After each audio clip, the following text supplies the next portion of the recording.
Di tengah aktivitas gedung-gedung tinggi kawasan SCBD, tersimpan dinamika ekonomi global yang jauh dari kata sederhana. Bukan perang bersenjata, bukan konflik terbuka, namun sebuah pertarungan sunyi yang dampaknya bisa dirasakan langsung oleh jutaan rakyat Indonesia. Di era modern, kekuatan tidak lagi hanya ditentukan oleh tank dan misil.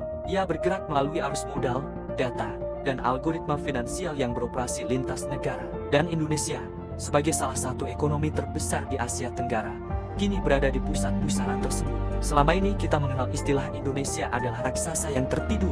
Namun pertanyaannya, apakah ketika terbangun, ruang geraknya masih sepenuhnya bebas? Sorotan kini tertuju pada Kementerian Keuangan. Menteri Keuangan Purbaya menghadapi tekanan yang tidak datang dari satu negara, melainkan dari pasar global yang dikendalikan oleh institusi raksasa seperti BlackRock. Dengan aset kelolaan yang nilainya melampaui PDB banyak negara besar, BlackRock bukan sekadar investor. Keputusan mereka dapat memengaruhi stabilitas pasar obligasi, nilai tukar, hingga biaya utang sebuah negara. Di tahun 2026, hubungan antara Indonesia dan investor global memasuki fase krusial.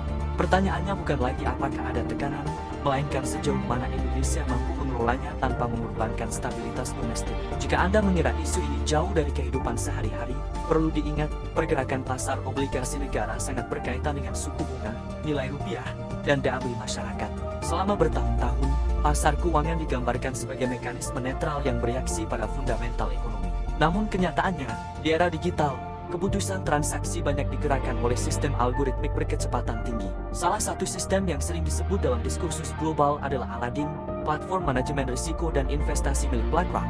Sistem ini digunakan secara luas untuk mengelola portofolio besar, termasuk obligasi negara berkembang. Ketika fundamental Indonesia dinilai relatif solid di bawah pemerintahan Presiden Prabowo,